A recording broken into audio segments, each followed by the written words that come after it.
Welcome to the Weekly Extra Point Live. I'm your host, Mo Khan, with you for this special edition of the Road Show, live for the first time ever in Brossard, Quebec. With me, as always, for the D1 action is the D1 specialist himself, Ray Starwire. Ray, welcome back to your 10th? I think about that time. I've been here since the beginning except for one, so good to be back here for the finals, Division 1. And of course, we must not forget about this guy, a tradition unlike any other here at the Weekly Extra Point Live, making his 6th Road Show appearance, if I stand correct on that. 6. Let's welcome in Darren Basmajan. Darren, how you been? Great. I'm excited for this game. Obviously, it's the cream of the crop, Division 1, and I'm also excited that we're reunited as the Whipple crew. We're just missing one guy from the original crew, but it's fun to see the familiar faces again. All right, let's break down the familiar faces in this finals. It's the Expos making their 2nd consecutive finals appearance against the Old School, who were in the finals for the first time as the Old School, but of course they have players from years past from the Hurricanes who have played in this game back in the D1 days of the Hurricanes Montreal Finance rivalry. Let's look at what has to happen in this game. In hindsight, the Expos, Ray Starwire, can they stop the mobility of Andy Peterkin in this football game? I think it's going to be tough, Mo. In the first week, they faced off against the Express and Zekovic, because it comes down to Andy Peterkin, and Zekovic did a good job, but, Andy's mobility really helps him to get around and buy some time. Then last week, he faced a combination of you and Mike Carrington, and you saw that it didn't really limit his throws or his mobility as well. So I think, no matter what they throw at him rush-wise, I think he'll find a way to buy some time. He's going to find his reads. He's going to deliver the ball. So I think what the Expos really have to focus on is the secondary coverage, because I think it's going to be the other way around. Instead of the rush helping them stop the defensive side, it'll be the defensive side helping them stop the rush. So I think if the defense stays strong, I think the rush will be that much stronger. All right, Darren, looking at this from your perspective, Ray brought up some great points. Last two opponents, Montreal's Finest and, of course, the Express, the pass rush, as Ray alluded to, was not as prominent. What has to happen for the Expos, for them, first and foremost, to be able to alter Andy Peterkin and make him uncomfortable altogether? It's not going to be easy for them to do so, and as you mentioned, pass rush is going to be important here. We've seen Chad Byers rushing for the Expos every now and then. It's an odd situation for them, and I don't feel like that's their greatest strength. And Andy Peterkin is a mobile quarterback, as you guys mentioned. He's a guy who can move the pocket around, but he's not. Once you get into Division 1, there's nobody who's a run-first quarterback. But this guy, he can open things up with his legs. He can make plays that last longer. He can really open up a whole different type of playbook, something we don't really see in Division 1 anymore. So I think, what can they do? Honestly, it's not going to be easy. It's going to be diligent coverage. They're going to have to be smart. They're not going to have to bite. And really, they're going to have to hope that their rushing effort is going to be strong enough. Really play a contained type thing. They can't be going for a sack here. They really need just to prevent him from making those big plays, extending them, and giving his receivers time to get open downfield. All right. One of the key elements for the Old School is their defense, playing phenomenal so far in the playoffs. Ray, what has to happen for the Old School defense to have the success that they've had so far up till now? Well, I think it starts again with Mike Kuskuna. Everyone has labeled him now the defensive mastermind, so he has to come up with a plan for Chad Byers to slow down early in the game. As if you look at the stats category, in especially the playoffs with the receivers, 4 out of the top 6 players are Expos. And it just goes to show how explosive this offense really is. They're tearing up the yardage. Chad Byers looks so comfortable if he's facing, you faced Carl Denis, he faced Franz Toupin, and he had no problem whatsoever. So Old School's going to have to really make sure that they play a little gritty maybe against them, because sometimes that might throw them off. But similar to Andy Peterkin, I think the rush will be somewhat useless against Chad Byers. I think he's too quick with a release. So Old School have to play a very deceptive type defense, and I think that's where Michael Skool comes in. All right, Darren, looking at that, the defense, of course, has been a key part of the Old School success up till now. Will this have a big say, given that the Expos have been putting up some points, demons, as Ray alluded to. They torched them. And against the Rainmakers, even though it wasn't a high-scoring game, they still were able to control the pace of the flow of the game here. What has to happen this time? I don't know that if there's a defense that could probably slow down the Expos, it would have to be Old School. There's a lot of talent, a lot of chemistry, a lot of smart football players with all those intangibles we all love so much. But on the other hand, look, Chad Byers is one of the top 2 or 3 quarterbacks in this league. We can't hide it, and we all know it at this point. He can do whatever he wants on that field, and it's very, very, very hard to stop him. Smart quarterback, makes great reads, gets that ball up very quick. As Rayhan said, the rush will probably not be an impact against him. The one thing that you have to try and do is make them earn every inch. No easy yards, no easy catches. You flag them right away. You don't give them yak. You play a little bit physical to the point of maybe once in a while you take a penalty, but that's how you're going to get to them. And especially if you can try and get under Chad Byers' skin. If you can get under that edge, this is something that a guy like Tony Corey used to do quite well. It would really get under his skin. This is what you need to do. You need to throw him off his game mentally, because otherwise the guy is flawless as a quarterback. Very, very tough to do. All right, Ray Starr had the opportunity to interview both teams in the pregame interviews. Let's hear what Ray had to ask in terms of the questions. I'm here with 2 of the Old School players. On my left, Kevin Wilson. On my right, Michael Skool. We'll get right to it, guys. You guys have a lot of preparation to do. Start with you first, Mike. Looking at Chad Byers in the playoffs, doing really well, especially the first week and the second week. He faced 2 good rushers in Carl Denis and Francis Toupin. Now, again, he had no trouble against those guys, and you being the defensive mastermind that everyone's talking about in this league, what kind of plan do you have to devise to make sure that you get in and disrupt his flow early and often? Like we said in the past, it's not one specific scheme or 2 schemes. He has counterattacks to our attacks, and we have counters to his counters. It's a long growing process. We've been doing it for a long time, so it's not necessarily one specific thing or another. But do you feel it's going to be a bit of a problem in the sense that, let's say he breaks a rush, does your scheme have to change then all of a sudden? Because, like I said, past couple of games, the rush was not a problem for him. Now, do you have a scheme in case, for example, the rushes are getting breaking on often against him? If he breaks the rush, I'm pretty confident it might be once, maybe a second time in the whole game, but it won't happen too often, so I'm not really worried about that. We'll deal with that if it happens and when it happens. Okay. But I'm not worried. I'm pretty sure Kevin will take care of business. Now on to Mr. Kevin Wilson himself, rushing. But let's speak about the Expos receiver. If you notice in the stats, in the playoffs, the top 6 receivers for our Expos. And it just goes to show how explosive their offense is. Some of the guys like Alex Charpentier, Jeff Beauchesne, the list goes on. So now, Mike just mentioned about, you have a different strategy. Talk about what you have to do to slow down their offense, given that they have 4 top receivers in the category. Again, it's going to be the schemes, it's going to be defensive cohesiveness, it's going to be what we do on defense is going to disrupt their flow. Are they explosive? Yes. We just got to make sure, it's kind of a cliche, but we just got to not give up the big play. You know what I mean? But it's going to be offensively, we got to control the ball. And defensively, we got to make our stops when we have the opportunity to make a stop. And that's what's probably going to come down to, because it's going to be a really close game. And last question, guys, I'll let you get back to your warm-up. Goes to you, Mike. Obviously, the big win against Montreal's finest. It was a big character win for you guys to show that, you do belong in Div 1. Some of the doubters, including myself, probably picked you guys to lose that game. But having a week off now, do you find, does it do anything to your momentum, the fact that you had that high beating the Montreal's finest? And second question, which is a quick one afterwards, do you find facing the Expos is a bit easier matchup than the Montreal's finest, given the fact that they were maybe a more stronger unit? I guess the week off is probably good. That way emotions don't carry over. You hit a high. Usually your only way after you get up is down.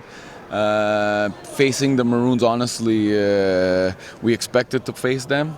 And there's not who we wanted to play or anybody. We thought we were going to play them. We're glad we are going to play them. And we'll just see who came ready to play today. Well, there you go. 2 veterans of the league, 2 experienced players in the game of football. Good luck, guys, in the game. I'm here with Teddy Fournette, obviously one of the big star players of the Expos in the finals. I know you have a lot of preparation to do, Teddy, so I won't take much of your time. And just to a quick note that Teddy here is alone in the pregame interview.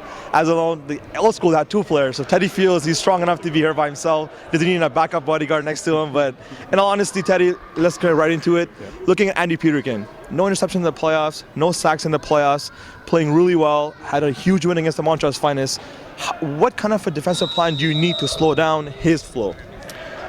We just need to be on the right guys all the time, and we need to get a good rush. I mean, it's any given Sunday. He's had 2 good playoff games. This is the finals. Those 2 playoff games don't mean nothing now. So. Well, any given Saturday, I guess, in our case, right? Yeah, right. True that. Now moving on to the veterans that they have, right? Looking at Shane Williams, Robbie Robinson, these guys have won in this league. Yeah. So now in terms of the quarterback, as you mentioned, in good plays, do you have to have a different kind of defensive game for the receivers? Because they are big players, they're fast, they're quick, and they know how to play with Andy Peterkin in the sense they have a good chemistry. So what kind of a plan do you have in place to kind of, slow them down early in the game? Well, I can't give away all my secrets, but we'll have different shoots, different defensive schemes.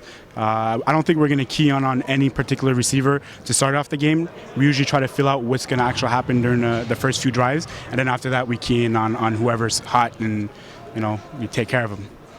And last question, and then I'll let you get back to your pregame preparations. Old school, a team over the season, as I've mentioned in my articles and in the web posts in the past, they've only allowed 140 points a game against. So right now in the playoffs, they're allowing 25.5 points per game against, which means they're stingy, they play hard, they play aggressive.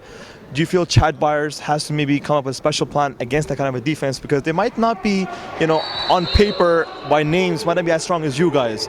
But like I said, the stats don't lie. They speak for themselves. They're very stingy. So do you think now as a team you have to come up with a special type of plan to make sure that you kind of, make them feel a little, risky, that they make some plays and take some risks? Let me put it to you this way. The only thing I got to say is that they didn't play against Chad's offense. So if nobody else scored 40 points on them, Chad will. That's all I got to say. On that note, I guess I'll let it be because I know you scored 39 points in week 3, if I'm not mistaken. But Chad wasn't the quarterback. It was Rick Nemche. Okay. Fair enough. Touche. Good point. Well, that's it. We have Teddy Fournette here who's going to get ready for his pregame. Good luck in the game, Teddy. And next is a D1 press conference. D1 preview of the finals. Welcome back. All right, let's down to the final 2 downs of the D1 preview here.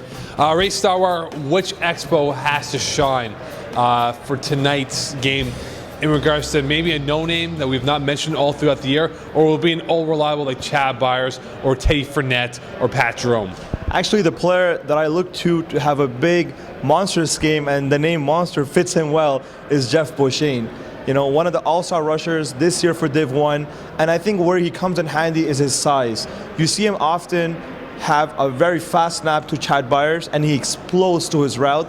And not only that, in the sense that he can box out the defender behind him. And that's a big weapon for Chad Byers, because if he needs a quick yard or a quick hit, he can throw it to in his chest. And if he boxes his arm around the old school receivers, the defenders, he's going to have a successful catches online. So I think Jeff Beauchene is the guy that have to really use often to kind of break down that old school defense. All right, Darren, same question to you. Which player from the Expos will rise to the top?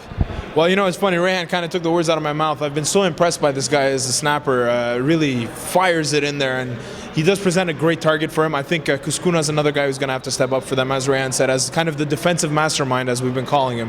He's the kind of guy that I think this game is going to be a very offensive game, and I think that one turnover will seal the deal. And I think if Kuskuna can dial up the proper defense, then that's going to be the difference between winning and losing for the Expos. All right, finally, Andy Peterkin versus Chad Byers. Can Peterkin outplay Byers, Ray? That's a very tough question. I think they have a different style of play.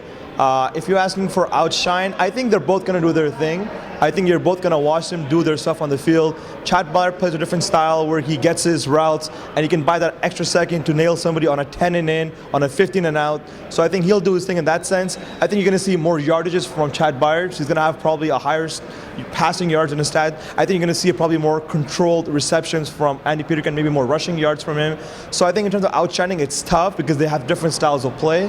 However, I think Andy Peterkin when we put his name in the same category as Chad Byers, some people might raise their eyebrows, not agreeing with that. But I think now Andy Peterkin being 2-0, having no interceptions or sacks in the playoffs, beating the Express handily, beating the Montreal finals that you played, I think you're gonna have to say now that Andy Peterkin is playing at the level that Chad Byers is. So I think they both are gonna shine in their own way. Okay, it's time for our predictions now. Who will take the D1 crown? Will it be the Expos, who are looking to exact revenge from last year's D1 loss of not winning it? Or will it be the Old School, who are looking to gain respect from the D1 community? Darren Basmajan, who do you like and why? I'm gonna go with the Expos avenging their loss from last year. Obviously, it wasn't against Old School, but I mean, I think that this is the chance for them to come up big.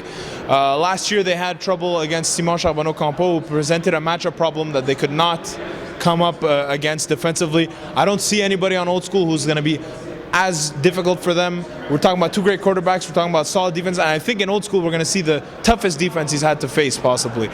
But I think he's going to have what it takes, and most importantly, it might not show up on the stat sheet, but this is a guy who can control the game and who can dominate it. And so that's going to be frustrating for Old School, that they're going to try and force plays, they're going to try and figure something out because they will not be able to stop him, and I think that's where the difference is going to be. So I'm going with the Expos on the shoulders of Chad Byers. All right, D1 expert Ray Starwire, who do you have winning this football game? Is it the Expos or the Old School? Well, as Kevin Wilson bought a t-shirt for me, which I was not able to wear at the press conference. Because you were interviewing people in Brossard. Because I was in Brossard by some sort of a miscommunication. However, I guess the Android BlackBerry thing is not really communicating well right now. But I think, he said it right. I am right now on the Old School bandwagon. I've picked against them twice, and I've looked like a fool. I can't do it 3 times in a row. I think Old School win this game. As for why, I think, as I mentioned a couple of times already in my article and elsewhere, that last year when the Expos lost, they had a problem with a running quarterback. Now, I think this year it's going to be something similar. I think Andy Peterkin is going to manage the ball probably better than Patrick Chenard did last year. And I think on top of that, we are forgetting that Mike Kuskuna had an efficient game against the Montreal finals, and it was maybe not a more explosive offense, but just as explosive or just as talented. So I think a lot of people are counting the Old School out, thinking, they don't match up well because they don't have maybe a couple of big names like Robbie Robinson and maybe Shane Williams. But I think the role players like Winnie Golano are doing a good job. Mike Kuskuna himself as a snapper and as a defensive player. So I think Old School just play well together. I think they're a tightly knit unit. They know how to make the big plays. And I think Andy Peterkin, this is his time to shine. He's going to come out, do his thing on offense. Mike Kuskuna does his thing on defense. And I think after the end of the day, a close matchup, but they end up winning it. All right, sir, there you have it. Sorry, did I say that Kuskuna was on the Expos? I think I did. I think you did mention that. I think those. I think, yeah, sorry. I think the glasses aren't there. It's been a long night, guys. Sorry.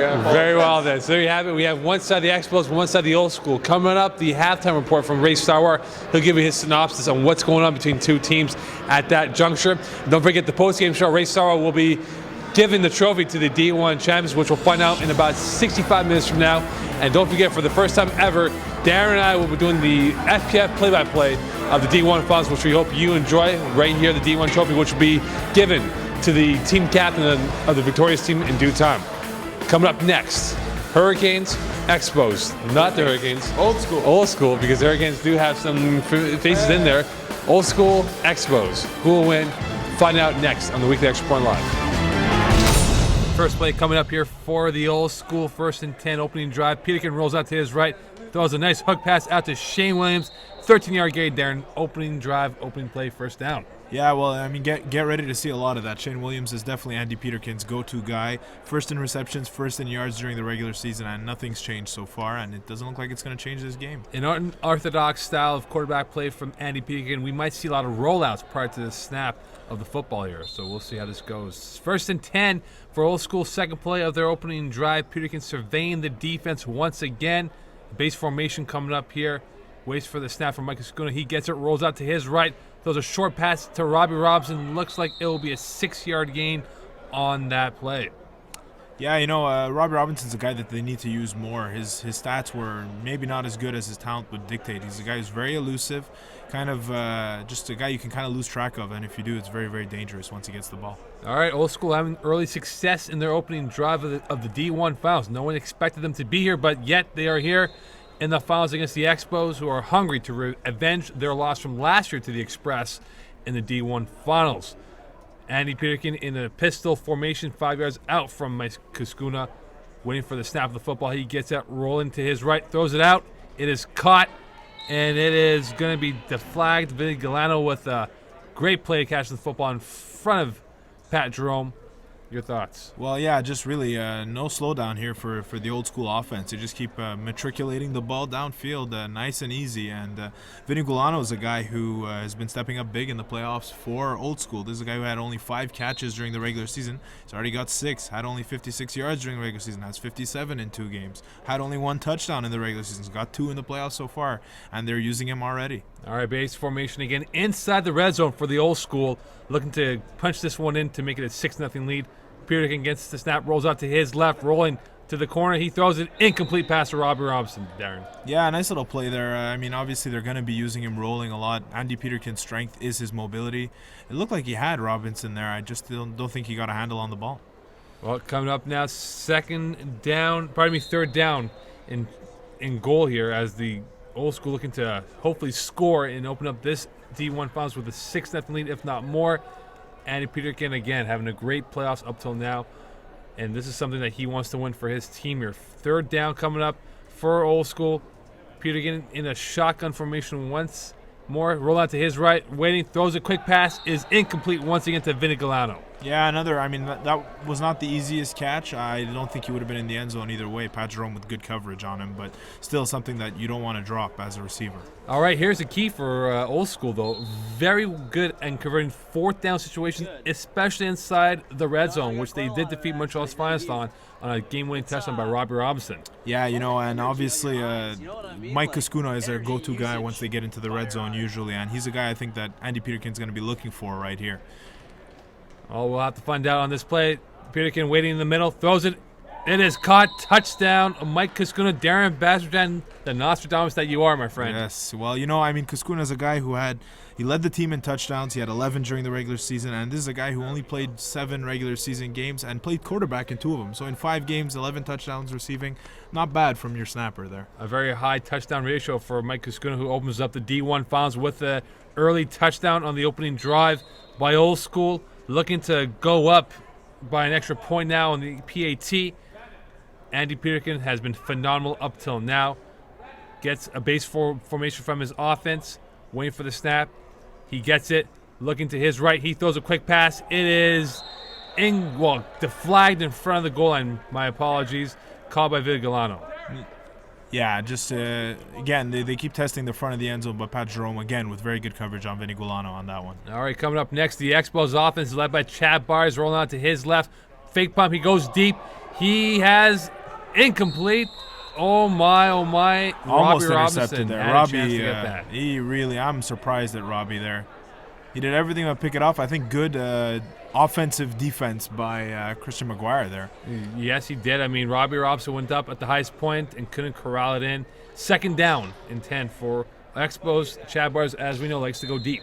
Yeah, and obviously Chad Byers, he's going to test that old school defense early and often. When these 2 teams faced off earlier in the regular season, Chad Byers had his way with them. Yes, he did. All right, second and 10, opening drive for the Expos. In this D1 finals, Byers gets a snap, rolls out to his right. Incomplete pass to Ricky Martin. Yeah, not the smoothest of plays there. I don't know if there was miscommunication, if Ricky didn't run his route properly. Just not what we're expected to see on these first 2 plays from a quarterback of Chad Byers' caliber. Well, usually Chad Byers is connecting early on in this football game, but he has yet to find his receiver. 0 for 2 in the opening drive for the Expos. 6-0 lead for the old school, who are looking to potentially upset the Expos, who had a phenomenal regular season. Third down coming up for the Expos. Byers sees a base formation once again, gets to the ball, rolls out to his right. He's going over the middle. It is picked off. It is picked off by the old school. Ryan Payne, number 29, with a huge pick off on that play. Yeah, it looked like Chad had Ricky Martin over the middle, but that ball just hung up there. He didn't get it deep enough. He wasn't able to lead his receiver, and in consequence, a huge interception here. We know in Division I especially, every turnover is extremely crucial. You do not want to be the first team to turn the ball over. None whatsoever. All right, second drive now for old school. Andy Peterkin in the office looking to capitalize on the mistake by Chad Byers, an early INT by Ryan Payne to give the hammer back to old school as they are inside Expo territory. Peterkin waiting for the snap. He rolls out to his left, his classic move. He's going to run. and he will get a few yards on that play. A classic maneuver by Andy Peterkin. Yeah, we're seeing a lot of this in this game so far, and this is something that we haven't seen too much in Flag Plus football up till now, but Andy Peterkin's kind of bringing it in. Rolling before the snap even gets to him, the directional snap, and it's giving him those extra seconds to kind of elude the rush and kind of get something going, get some momentum, kind of change up the strategy. Very, very different type of quarterback. 2nd and 6 coming up for Old School, as Andy Peterkin using his unorthodox way of playing quarterback, but yet effective in winning football games for this team, as they look to go up by at least 12 points, if not more, on their second series. Expos looking to stop the Old School from scoring more points. Peterkin has a base formation once again, waiting for the snap of the football from Mike Kuskuna. Calls a cadence. He gets the snap right now, rolling out to his right, waiting patiently over the pocket. Incomplete pass, intent for Vinny Galano. Looked like he slipped on the play. Yeah, exactly that. The timing of that play was completely off because of Vinny Galano slipping and falling down.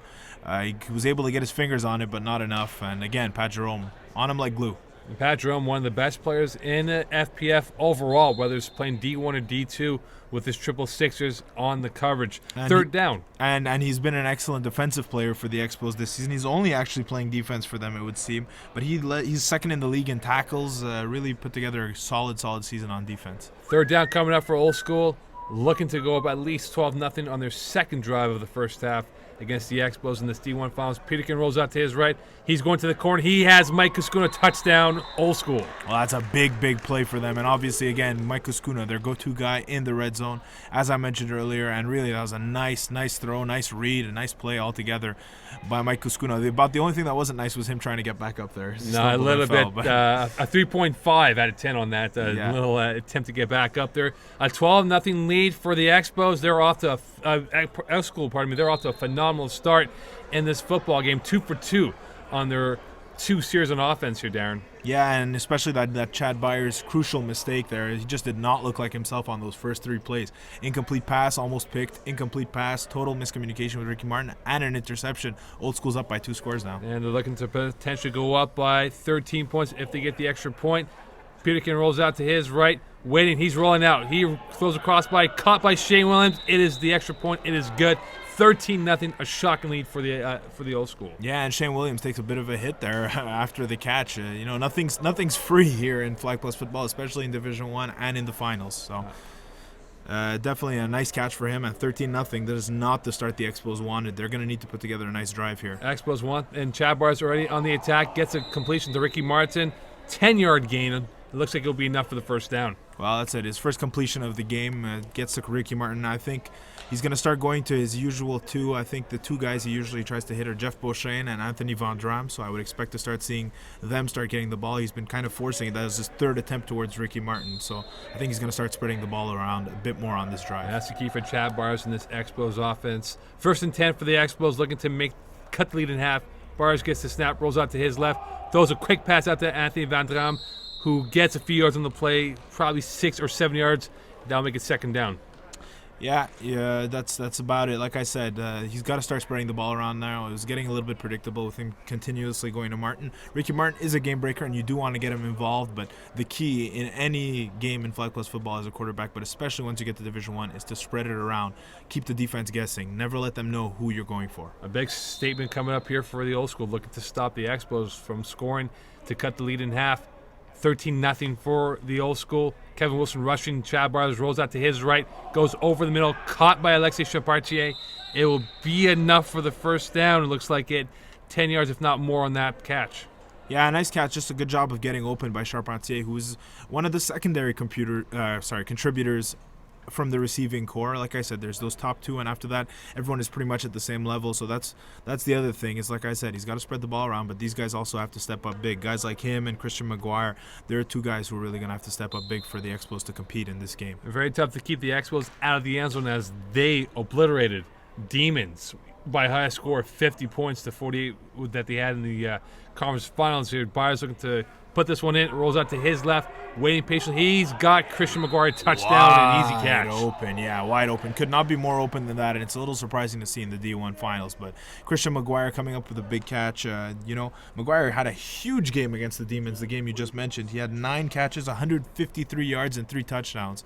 So it's good to see him stepping up in the playoffs, and it seems like he's ready to do that in the finals as well. A big touchdown for the Expos as they have cut the lead to 13-6, going for the PAT to hopefully make it a 13-7 lead for the Old School, who are off to a phenomenal start in this D1 finals. Of course, for those who are curious to know, Chad Byers looking to avenge the D1 finals loss from last year to the Express, as he feels that they can definitely win this game here. All right, next point coming up here, Darren. You think they'll convert? I think right now Chad's looking better than he was earlier in the game. I think they'll get it. Byers to his left. He's going to the corner. Through the hands of Ricky Martin. And incomplete. Very tough catch. Yeah, it wasn't Chad's best throw there, but like I said, Ricky is one of those game breakers who can bring down that ball, but just a little bit too much zip on it. All right, Old School are back on the attack. Mike Cascuno has been phenomenal, so has Andy Peterkin up till now. Peterkin waiting for the snap. He gets the snap right now. Looking over to his left, throws a quick pass out to Mike Cascuno. He's getting a few yards running backwards.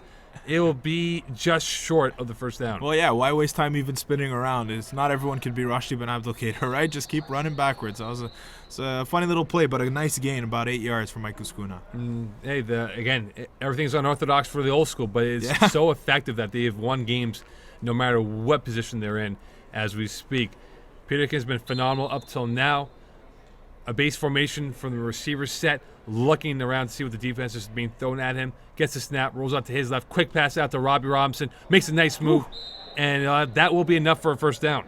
Yeah, Robbie Robinson, that's what I said earlier. This is a guy who can make people miss once he gets that ball. That's what you want to do. Get him the ball, let him do the rest. Obviously, he's got a lot of speed, but he's a very elusive guy. Hard guy to tackle. 1st and 10 for Old School, looking to potentially go up at least 19-6, if not more, in the first half of this football game. If that is the case, to be a shocking result for the first half. Peterkin waiting for the snap from Mike Cascuno, gets it, looks to his left, throws a quick pass once again to Robbie Robinson, and that will be a 5, if not 6-yard gain on the play. Yeah, you could kind of see where they're starting to try and attack that left side there, that short left side. They're going at it over and over again. It's second catch in a row for Robbie Robinson. It just the catch to Mike Cascuno was there too. It seems to be their strategy right now. Christian McGuire making tackles. They seem to see a matchup they like, but McGuire is not letting them get more than the few yards they're getting. All right, Peterkin rolling out once again to his left. He's going to run. He'll get about 5-6 yards maybe, and once again, Christian McGuire with another tackle. Yeah, 3rd tackle in a row for McGuire, who's got sure hands as any on this team, and he's doing a great job of, like I said, preventing the Old School from gaining any yards after the catch or gaining some extra yardage. You want to make sure you get the flag when you have the chance. You don't want to let them gain those extra yards. Every single inch will be crucial in this game. And the Old School are pushing this football down the field, looking to make this at least 19-6 in the first half, which would be unthinkable against an Expo team known to score points at a very high rate. Chad Byers on the football field, usually rushing the quarterback to match speed for speed in this situation, Darren. We'll see how Peterkin looks at that from that standpoint as he surveys the defense once again, waiting for the snap. Gets the cadence. He gets the ball from Cascuno, rolls out to his right, waiting, goes cross-by to Mike Cascuno. He will be deflagged, it looks like, yes. I think he stopped just short by guess who? Christian McGuire. Unbelievable. 5th tackle in a row for McGuire. Really an incredible game on defense for him, and he held him just short. This could be a big momentum boost for either team at this point. You got them, I believe it's first down right now? Or yeah, but as we said before, Old School are very good scoring inside the red zone, no matter who is catching the football. Yeah, well, that's it. I mean, now you've got – I'm sorry, I stand corrected. It's 2nd down now coming up. So they're very, very close here. And Expos definitely need a stop to make up for Chad Byers' earlier interception. As we're seeing the Expos switching their rusher every second player or so, pardon me. Peterkin waiting for the snap, rolls out, looks to his right, throws a quick pass. It is incomplete, intended for Shane Williams. Yeah, just a little bit low. Not enough he had Shane open. Good one-hopper. Yeah, a little bit of a one-hopper. Shane did his best to sell it, but nobody's buying. No one's buying on that play. Andy Peterkin not happy with himself on that throw. He knows he can do a better job on that play. 3rd down coming up here for Old School, looking to score and make this a 19-6 lead. in this first half of the D1 Finals being played in Brossard, Quebec, a phenomenal facility itself. We have had a great time up till now.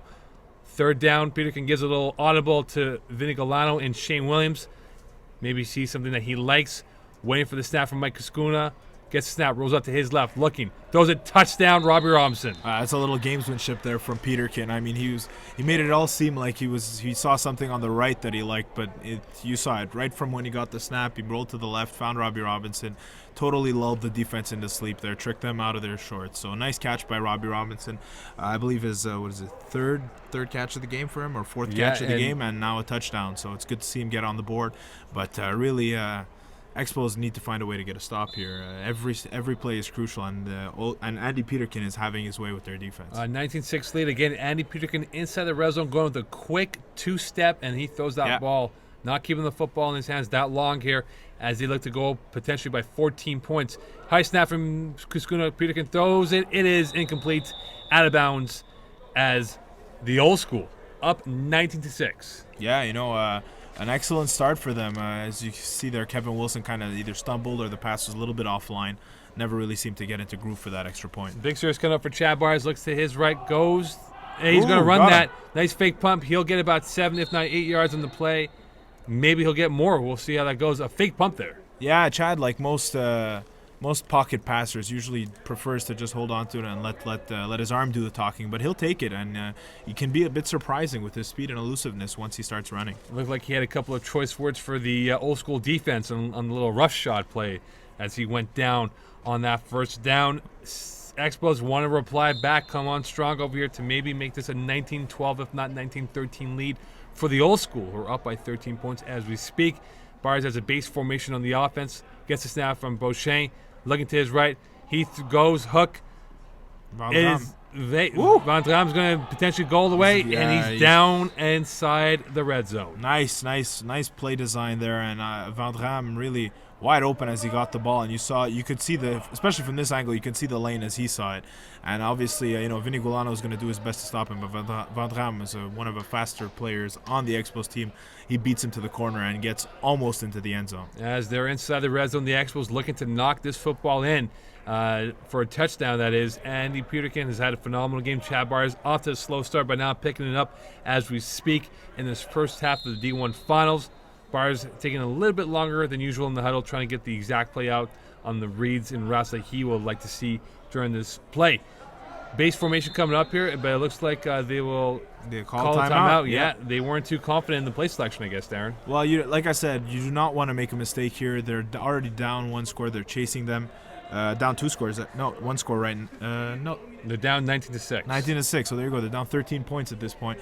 They can't afford to screw this one up. Nope. Already Chad has thrown an interception. They did not start off the game as they would like. They don't know if their defense is going to be able to stop Andy Peterkin, who has been phenomenal in this playoff run so far. So they're really going to have to make sure they got the right play dialed up. It's first down.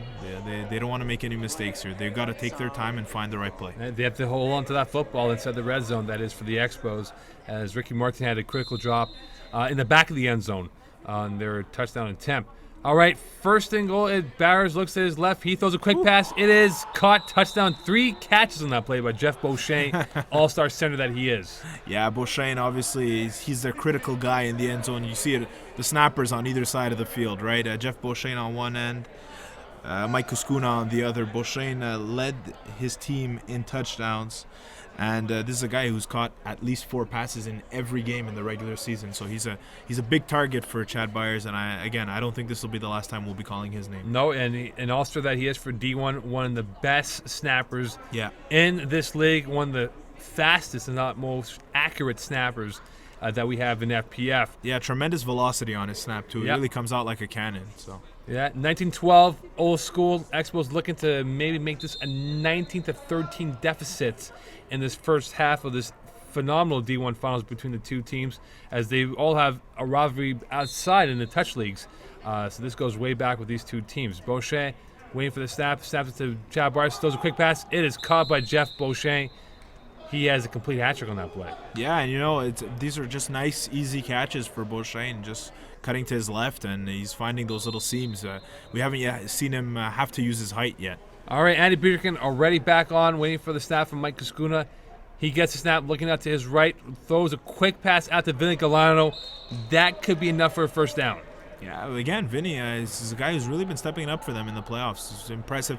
I mean, these plays are not too difficult for him. Obviously, they're giving him the space, but he's making him pay. He's catching it. All right, second and short for the Old School offense as Peterkin is in a pistol formation, looking out to his right. Throws a quick pass out to Shane Williams, enough for the first down and even more. Yeah, Williams is a great player for them. He's a great player for any team. He's an asset for any team in this league. Obviously, playoff MVP, Mokan knows that well. He'll remember the game in which he won that. It was against Mokan's Montreal's finest. As a Hurricane, he's a guy who has 2 Division I championships already with the Hurricanes. He's looking to make it a third here now with Old School. All right, we're inside 5 plays now, so the Old School will want to maximize plays and potentially score some more points if they were to go up before halftime.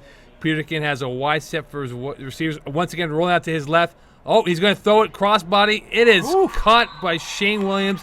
An incredible play by Andy Peterkin. Well, yeah, that's clearly a designed play there. Shane Williams knew exactly where to be and just got enough room on Pat Jerome, who was not expecting that type of play from him. So. And Shane Williams is asking the referee if that was a little bit of roughshod by Pat Jerome. Not going to get the call on that play. Yeah, I might have felt that there was an early D flag as well, but what are you going to do? You're not going to get all those chintzy little calls in the Division I finals. Absolutely not. All right, 4 plays left, second down for Old School, looking to go up by at least 26-13 over here. Peterkin rolling out to his left. He's going to run it. He will get down inside the red zone, looks like it. That will be enough for the first down. Yeah, but not enough to get into the end zone. And again, sure-handed Christian McGuire, who's been all over the field making huge tackles for his team, especially as they get closer and closer to the goal line. But you see it. I mean, play after play, they really seem to be attacking that left side. Well, McGuire already has 10 tackles? That's probably what most players in FPF get in the season. So he's been the guy that they've been targeting up till now. 3 plays left, first down for the Old School. You assume they will definitely milk the plays so they don't give any time whatsoever to the Expos to potentially score in a Hail Mary if that is the case to be. Shane Williams conversing with Peterkin, chasing the play, looks like it, with Vinny Galano, who is going inside now, slot receiver. Williams as the wide receiver on that play. Peterkin looking, flag is off. He's waiting. He avoids the rush. He throws it. It is caught by Jay Kuskuna. No, it looks like it will be incomplete. Did not get his feet in there, Darren. It looks like it. Yeah, just a little bit outside. Referee's in a good position. I don't think he had enough control on the ball before he was able to maintain both feet in bounds. So, I mean, now we've got, 2 plays left. Old School's back against the wall. Obviously, it's second down, but the downs really won't matter here. No. It's 2 plays left. Yeah. The important thing for them is they do not want to waste this opportunity to push themselves back up 2 scores, especially since the Expos are starting with the ball in the second half. That's right. Second down, 2 plays left. Expos, as you mentioned before, looking to keep the Old School out of the end zone. Andy Peterkin hoping to score some points to give them at least a double point lead in terms of the overall lead at halftime. Waiting for the snap from Mike Kuskuna. Gain it, rolling to his right. He throws a quick pass. Ew! Almost intercepted. Shane Williams looked like it was the guy intended for the play. Yeah, that's a play you've got to make as a defensive player. I mean, I think it was Peo Brunet who had a chance of picking that ball off. Phenomenal player. Yeah, great player for them. Solid guy who doesn't get much press, but he had a great chance of picking that ball off, maybe even returning it for 6. And if Old School does end up scoring on this next play, last play of the half, I think he's going to have a little tough time sleeping over the next few nights. Well, we'll have to find out. Last play coming up here in the first half between Old School and Expos. A good start for the Old School as they've been perfect on their offensive drives up till now. Peterkin waiting for the snap. He gets it. Rolls out to his left. He rolls out and is caught by Mike Kuskuna. Sure-handed Kuskuna with a 1-yard touchdown grab. Man, he's really been a clutch player for them in this game. That's what you want, right? Your big player, he steps up. He's got 3 touchdowns already in this first half. That's absolutely incredible. And to do that on the last play of the half really must be demoralizing for the Expos. Yeah, the Expos are not too happy right now. You can see the body expression on Teddy Fournette, Pat Jerome, who are not too happy as we speak. But yet, it is the first half, and we still have another half of football left after this PAT. And as mentioned, Expos do start with the ball in the second half, so they will still have a chance to narrow that gap. 25-13 for the Old School, looking to go up 26-13 before the first half is completed. Yeah, and as you're saying, Mokan, just try and get that 13-point gap is going to be huge for them. All right, big play coming up here for Peterkin in the offense, looking to go up. He rolls up to his right. He throws it once again. Easy, reliable, extra point touch. Who else? by Mike Kuskuna. 26-13. Coming up next, the halftime report with Ray Stawar. Stay tuned for that.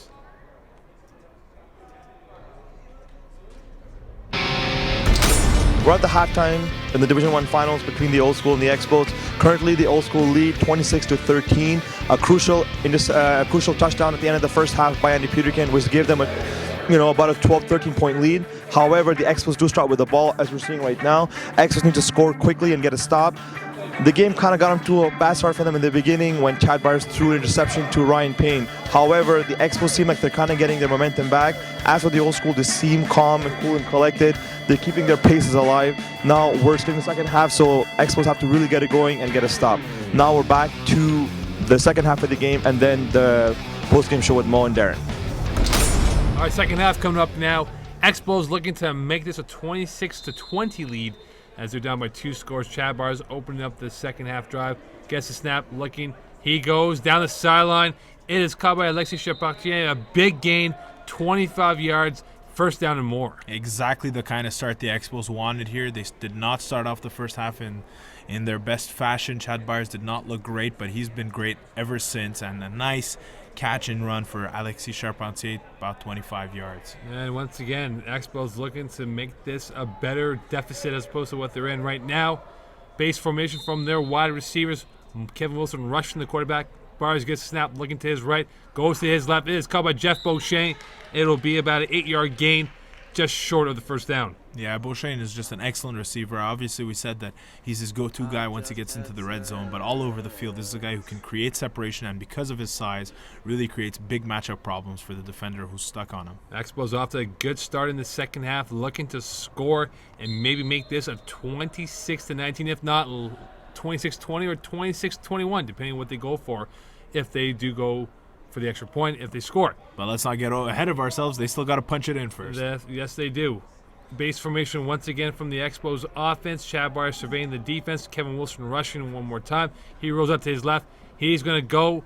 It is caught by, it looks like Mandram again. Yeah, great catch there. A nice little, just a good extension of the arms, and then there's no room for him to go after that, so he has to step out of bounds. But nice catch. 5-yard gain. It will be second down and 5 yards, it looks like, or just a little bit less than that, as the Expos looking to score some more points and make this game more competitive. Chad Byers makes the call in the huddle. Jeff Beauchesne, one of the best snappers inside the red zone, looks like it, waiting for the snap of the football. Byers gets a quick release. Great play. Kevin Wilson and Mr. Payne himself making a great play on that. Kevin Wilson looked like he got a hand on that. Yeah, Kevin Wilson coming in from the rusher position, kind of just broke off his thing, saw the pass coming in, got a hand on it. That's a great veteran, smart play there. Just kind of abandoning the rush there to knock that ball away. All right, here we go again inside the red zone, second down. Byers looks to the middle. He goes. It is caught by Jeff Beauchesne. Out muscling Mike Kuskuna for that touchdown. It is now 26-19. Well, that's the height we were talking about there. It makes all the difference. There's nothing you can really do to stop that, as you see when he's just reaching that arm up to the sky, and Chad's kind of got to extend to give him that Take the ladder high five. to get up there. Yeah. 26-19. They're down by 7 points. They're going for the single point attempt, my apologies, as the Expos looking to climb back in this game, as Darren alluded to before, climbing up the ladder to get to Jeff Beauchesne's hand on that high five. And climbing up the ladder to try and get back to the Old School's looked a little bit untouchable lead. Obviously, anytime you're up 2 scores in a Division I game, it's got to be tough to close that gap. Kuskuna calling out the defense on the goal line. Byers gets the ball. He's looking to his left. He throws. It is incomplete, intended for, it looks like, Alexis Charpentier. Van Dram again. Yeah. Robbie Robson, deflection on that play. Good play by Robson. Opening drive coming up now for the Old School. Well, this is going to be pivotal for the Expos here. They got a great start offensively. They're doing exactly what they want to in the second half. Now their defense has got to push back. They got to even if they let the Old School score, they got to make them earn it. But ideally, it's a stop. All right, Andy Peterkin calling his cadence, getting the snap ready for him. He gets it, looking.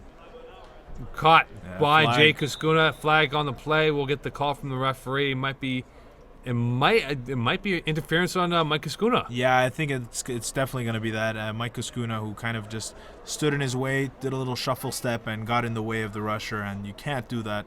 Obviously, we've put a lot more emphasis on the whole rusher-snapper quarterback exchange, and this one was pretty blatant. You saw two different flags come in there. The refs caught it, and it is a good call. Yes, it is a rusher interference on Mike Koskuna that sets back the Old School offense, looking to hopefully extend their lead against the Expos. That's the break Expos were looking for. All right, Andy Peterkin inside his red end zone. Throws a quick pass to Robbie Robson. Almost picked off through the hands of Robbie Robson into Christian McGuire. Incomplete. Luckily for the Old School, it wasn't bad news. Well, that's two big chances that the Expos defenders have had. First Brunet, this time McGuire. They both had a fair to great chance to pick it off and maybe even return it for some good yards. These are chances you cannot give up, especially when you're in the situation they're in. Old School are deep in their end zone, looking to get out of that hole of theirs as they hope to maybe make some progress on this offensive drive right now for them in the second half of this football game. Peterkin waiting for the snap. He gets it, looking to his right. He's going to go. He's got an open man. Vinny Galano, once again, all reliable, catching the football, making moves on Chad Byers, who deflags him.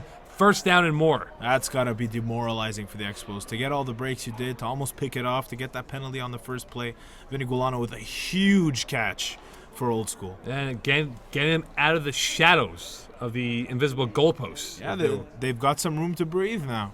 First down now for Old School. Andy Peterkin has been phenomenal so far in the first half and into the second half, making some timely throws to help out the Old School.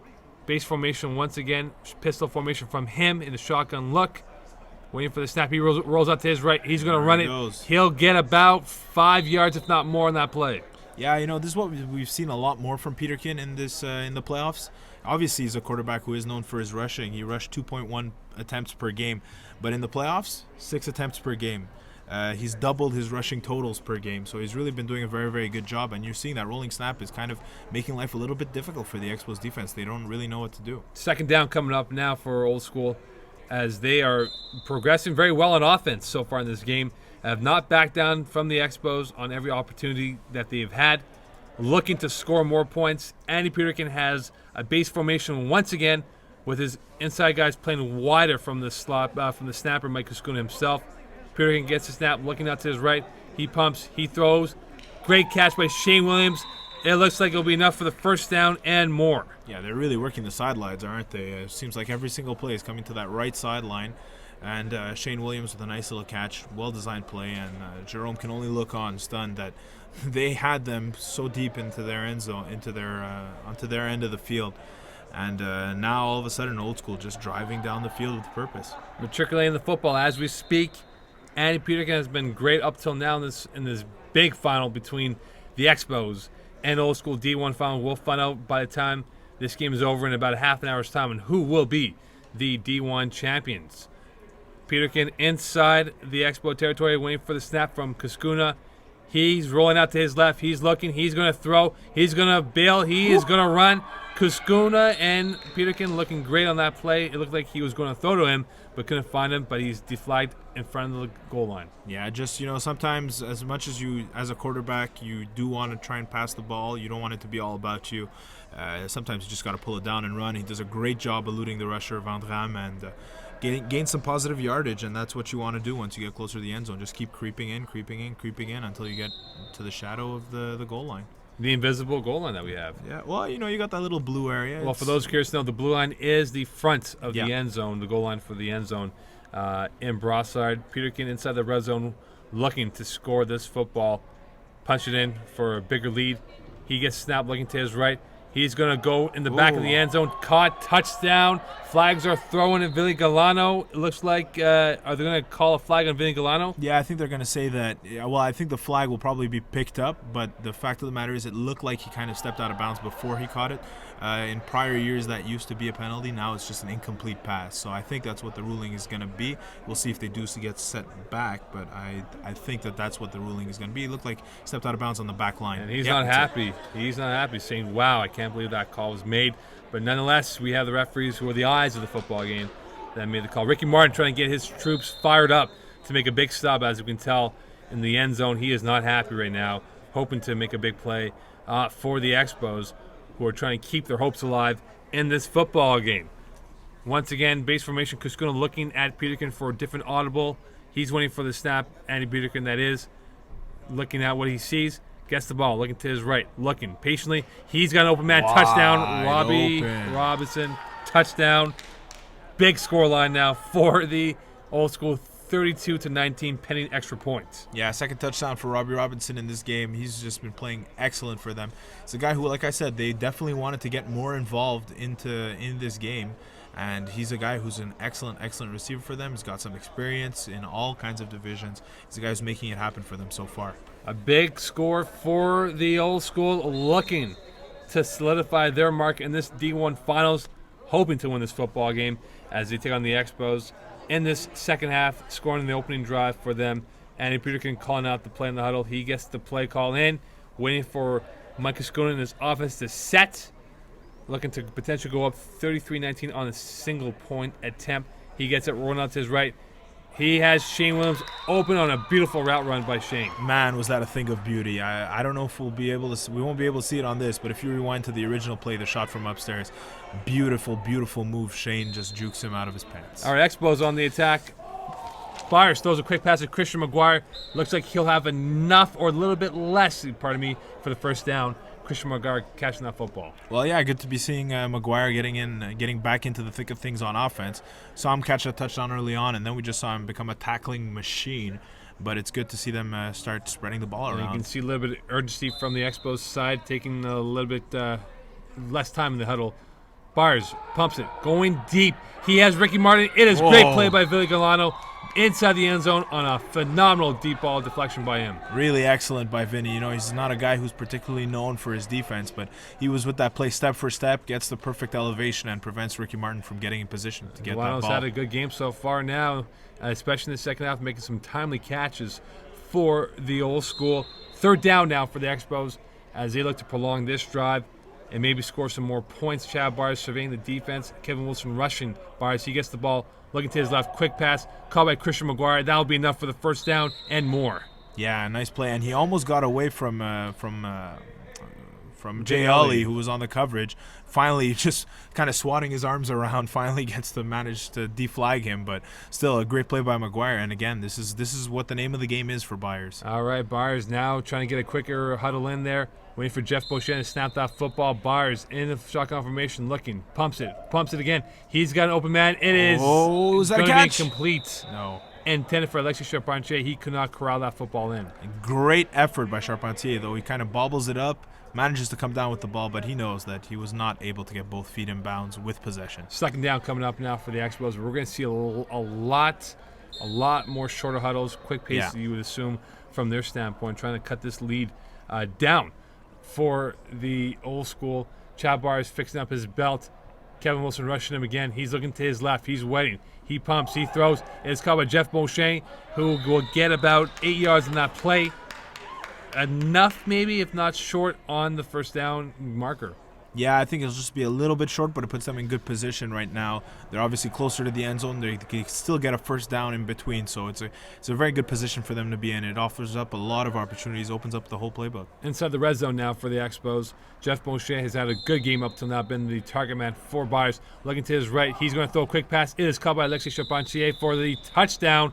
Yes, it is. 33-25 for the Old School. Yeah, great job by him, and obviously because he was airborne when he caught the ball, by the time he lands, he's in the end zone. So whether you deflag him wherever you want, it's where he lands, and he did land in the end zone. So it's a great play by him. A big reply for the Expos now as they look to even make this lead a little bit smaller. Mike Kuskuna calling out the defense, trying to keep his troops focused at the task at hand.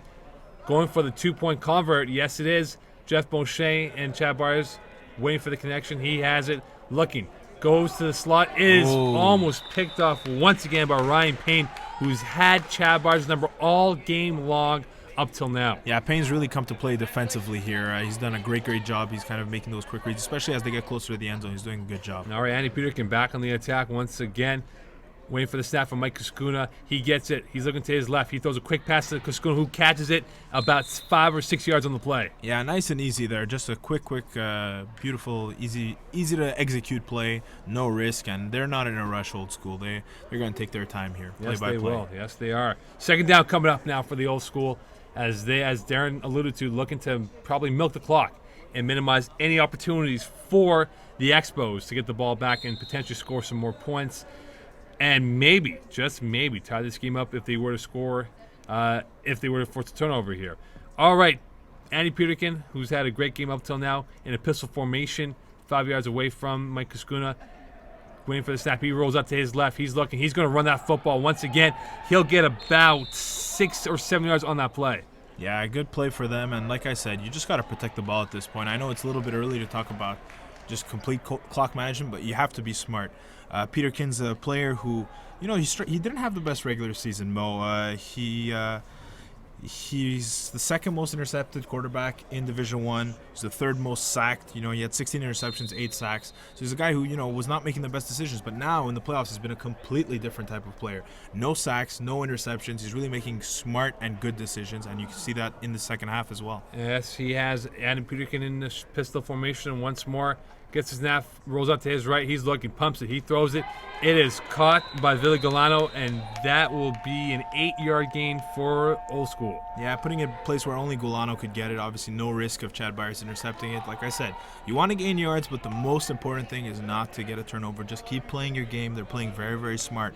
And so far, the Expos have really been completely unable to slow them down. Yeah, and they are milking that clock, looking to maybe seal the deal on this drive here, as the Expos looking to keep their faint hopes alive. Pat Jerome, talking to his teammates, looking to coordinate things to make sure everyone is on the same page on this next play. Andy Peterkin, 5 yards away from Mike Kuskuna, looking to maybe make some more completions on this next few plays. He rolls out to his right. He's waiting. He stops. He throws. Incomplete to Mike Kuskuna, who was going against the grain on the left-hand side. Well, that's a big one. It's the second time they've tried that going against the grain thing. This time they flipped it. Instead of him running left and throwing right, it was the other way around.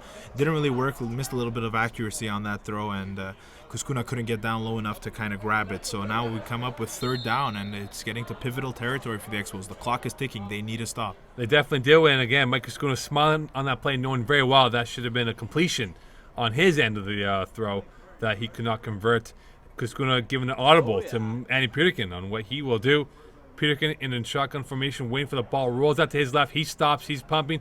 Rolls out to his right. He throws another one hopper. A very bad throw on that play intended for Mike Kuskuna. Yeah, same type of play as they tried again, just flipping the sides, but Expos were all over that. You saw there were a great rush. Yeah, a great rush and 2 defenders in Kuskuna's vicinity. So really, Peterkin, it was not a great throw, but on the other hand, one hopper, at least nobody has a chance to pick that off. All right, fourth down coming up here. It looks like if the Expos are to allow them to convert this play, this might end their hopes. Yep. Depending on what the outcome is on the ensuing plays after that. The game is on the line here for the Expos. If they stop them here, Darren, this could be big for their confidence going into this last part of the second half.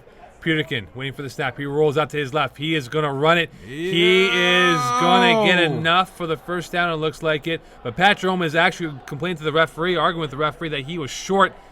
And Peterkin thinks he has enough, even though he is upset.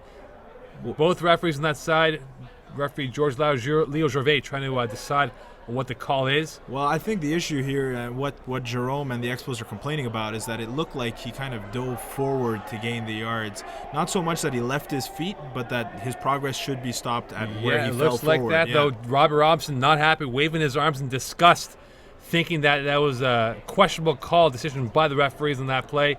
And Andy Peterkin having a little chat with Gervais on what the call is, and Leo is explaining to him what the exact terminology is. And this will be turnover on downs. Yep. Yes, it is. It's turnover on downs. A huge stop for the Expos now as they look to potentially go for the touchdown, and maybe tie the game. Billy Gallon giving the ball back to Shane Williams, and the Old School are not happy about this end result, Darren. Well, it's understandable. I mean, it's a pretty controversial situation. He was very, very close to the first down, and it's just that falling forward. The referee's not giving him credit for that, so we'll see if the Expos can convert here. All right, here we go. Chad Byers waiting for the snap from Jeff Beauchesne. He has the ball rolling out to his right. He's going to go over the middle. It is caught. Nice catch. He could go all the way. That's it. Van Dram with a huge touchdown. 40 yards. It is now 33-31, Old School. Unbelievable how quick this game turned. We thought the Old School were driving down. We thought they had this in the bag, and now all of a sudden it is a 2-point game after an incredible catch and run by Anthony Vandram. You can see the shock look on the Old School fans' face in that side of the end zone. Chad Byers is ecstatic with his team. Jeff Bonchet waiting. Oh, misjudged the bing bag, pardon me, as he'll snap that football to Byers, looking to tie this game up. Byers waiting, patiently looking, going over the back of the end zone. Ricky Martin is out of bounds. Yeah, he was out of bounds even before he touched the ball, and then he landed out of bounds. Same type of play they went for on the other extra point, but it was just missing a little bit of accuracy, and Ricky Martin kind of lacking the awareness of where he was in the end zone at that point. It's unfortunate. All right, here we go. Big drive now for the Old School, looking to run out the clock in place potentially and get out of Dodge with the D1 title. Yeah, all they need basically is 1 or 2 first downs at the most, and I think that'll be it. That'll be I agree. the game for Old School. There, that turnover by Chad Byers at the beginning of the game was key, and now you see the extra points where they're pivotal as well. All right, Peterkin waiting for the snap of the football from Mike Kaskuna. He is waiting, and he will get the snap right now, looking to his right, pumping. He's going deep for the juggler. It is great play by Pio Brunet on making a pass deflection on Vinny Galano. Yeah, he was with him step for step. Really, Vinny he looked like he could have maybe pulled it down, but Brunet was really right there in his grill, and it was a great defensive play by him. And Old School, they've got a couple more tries here before they have to make a big decision. Second down now for Old School, and you wonder if the pressure may be getting to the Old School. The collar might be getting a little bit tighter, Darren, in terms of what they have to do to convert this first down. Well, such a huge momentum shift after that controversial fourth down play. Give up the touchdown right away. They've got to be nervous. Well, here we go. Second down coming up now for the Old School. Looking to convert this to make this a first down. Peterkin waiting for the snap. He gets it, looking to his left. He's going to go to the corner.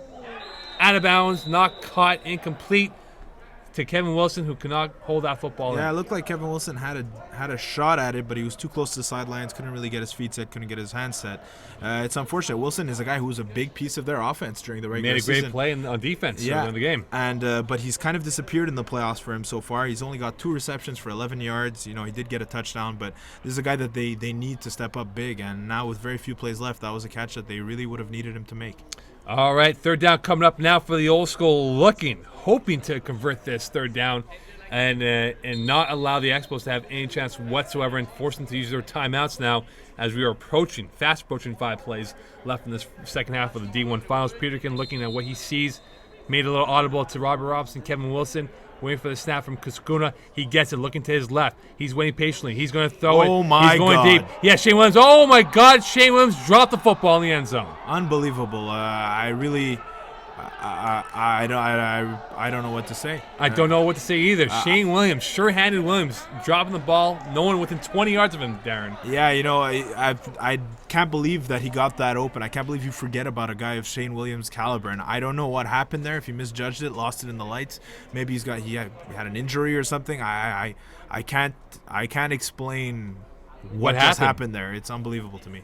Unbelievable. This could be the turn of events for the Expos. What they needed. The football gods were on their side on that play, and you wonder if they can come up with one more big play because it's fourth down, Darren, and they are going for it right now on this to maybe seal the deal or maybe get the football back for the Expos. We'll have to see on this play. They're going to have to be very, very careful here because if they don't get this first down, I mean, all they need is 10, but if they do not get this first down, it's going to put the Expos in an incredible position to go in and take the lead, and I can't believe this is the situation. After a couple of minutes ago, it looked like Old School were about to lock it up. All right, fourth down coming up here for the Old School. Peterkin waiting for the snap of the football. He will get the snap. Right now, he is waiting patiently. Hey, no rush. Gets it. Looking to his right. Looking to his left now. He's going to go. He throws it deep. Teddy Fournette. Great play by Teddy Fournette to bat that ball down. And once again, the Old School not too happy about that. Yeah, it kind of looked like Teddy Fournette might have actually intercepted it, but then he throws it down, spikes it down. He's trying to sell it as an incomplete. I could understand Kevin Wilson being a little bit frustrated there. Not sure if that would be ruled a catch or not. Doesn't matter. The referees, they ruled that as an incomplete pass, knocked away by Teddy Fournette. And now the Expos are in an incredible position here to take their first lead of the game. And it's a little bit late to be saying that, but it's unbelievable. You wonder the psyche of the Old School, whether or not they will have it in them to maybe stop the Expos from scoring We'll have to find out right now. Chad Byers, Jeff Beauchesne, Christian McGuire on the football field, Ricky Martin as well. Byers, high snap to his hands. Unbelievable. Jeff Beauchesne, Chad Byers could not connect on that snap.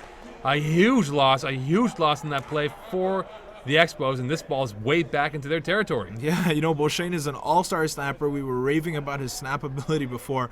I don't know what happened there. Maybe it was just a moment. Maybe it was the nervousness. Maybe it was the excitement of the entire change of momentum. But everything was going their way, and then to have that kind of play, Old School's got to be feeling much, much better. They must be breathing a bit of a sigh of relief, I think, Mo. And you wonder now with what the decision will be second down now for the Expos, albeit a very long second down situation for them. What they will do now, maybe cut the field in half or maybe go for the juggler. We'll have to find out on this ensuing play. Byers gained the snap. He's looking to his left. He rolls out to his left. He's going to throw a ball over the middle. Oh, my God, wide open. It is caught. Anthony Van Dram once again, it looks like it, with the big catch for them. But my apologies, Alexis Charpentier catching that football. Well, biggest catch of the season here for Charpentier, and it looks like he might have even gotten enough for a first down. I can't believe that you have that botched snap, and you start 20 yards further back, and then you gain 32 yards on the next play. That might bode well, though. That's absolutely incredible to me. I don't know what to say about this game anymore. You go 2 steps forward, 1 step back, and then you go 6 steps forward in this situation. A huge play by Charpentier and Chad Byers to get that ball inside the red zone. And there are 4 plays left, Mokan, here, so the clock's ticking. Byers looking to his right. He's waiting. He hustles in. He throws it incomplete to intended for Jeff Beauchesne. Mike Kuskuna, Robert Robson on the deflection. Yeah, there was nothing going down in that play. Excellent rush by Kevin Wilson who got there, and Kuskuna and Robinson both read that play perfectly. They knew he was going to Beauchesne, so nothing there for them. And Beauchesne not too happy on the non-call by the referee, thinking that there was a little bit of PI, pass interference on that play. You will never get that call in this situation. Not in this situation that it is right now for the Expos, who are looking to potentially go up on this ensuing drive and make this maybe the game-winning touchdown. Who knows? Yeah, well, now there's 3 plays left, so it's going to come down to this. I think Expos score here, it's over, and if Old School does manage to stop them, well, you know what's going to happen. Yeah, Chad Byers taking a deeper snap. A look from Jeff Beauchesne coming closer, looking to his right.